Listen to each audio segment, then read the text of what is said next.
আর এবার মাথা ভাঙার ছবি দেখাবো আপনাদের। মাথা ভাঙায় তামাক কারখানা ঘিরে বিক্ষোভ দেখাচ্ছেন এলাকার মানুষ, কারণ কারখানায় তামাক গুঁড়ো করা হয় আর বাতাসে সেই তামাকের গুঁড়ো ছড়িয়ে যায় বহুদূর পর্যন্ত। শিশুরা সমস্যায় পড়ছেন, গর্ভবতী মহিলারা সমস্যায় পড়ছেন, শ্বাসকষ্ট হচ্ছে অনেকেরই।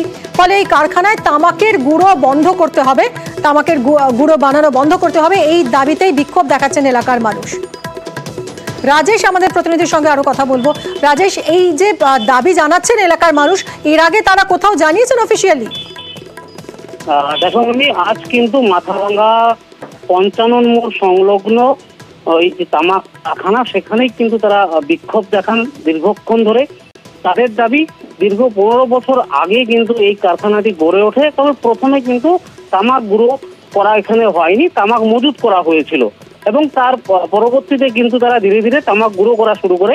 এরপর কিন্তু স্থানীয় বাসিন্দারা কিন্তু মাথাভাঙ্গা বিভিন্ন প্রশাসনিক আধিকারিকদের কাছে ডেপুটেশন দিয়েছিলেন, কিন্তু কোনো রকম ব্যবস্থা গ্রহণ করা হয়নি বলে এমনটা তারা অভিযোগ জানিয়েছেন। এবং এই তামাকের গুঁড়ো বাতাসে ভেসে কিন্তু যে কারখানা সংলগ্ন বাড়িগুলো রয়েছে, এই বাড়ির বাসিন্দারা শ্বাসকষ্টজনিত সমস্যায় ভুগছেন, শিশুরা সমস্যায় ভুগছেন। এই ঘটনার প্রতিবাদেই কিন্তু আজ তারা ক্ষোভে ফেটে পড়েন এবং তারা সেই কারখানা কর্তৃপক্ষ কি বলছে, তাদের কি বক্তব্য? কারখানা কর্তৃপক্ষের সঙ্গে আমরা কথা বলার চেষ্টা করেছিলাম, তারা কোনো রকম প্রতিক্রিয়া দিতে রাজি হয়নি। মাথাভাঙ্গার পুলিশ ঘটনাস্থলে গিয়ে কিন্তু বিক্ষোভ তুলে দেয় এবং পুলিশ গোটা বিষয়টা খতিয়ে। আর প্রশাসনের কোনো আধিকারিকের বক্তব্য পাওয়া গেছে? তবে আমরা কথা বলেছিলাম মাথাভাঙ্গার এসডিপিও সমরেন হালদারের সঙ্গে এবং তিনি গোটা বিষয়টা খতিয়ে দেখার আশ্বাস দিয়েছেন। ধন্যবাদ রাজেশ।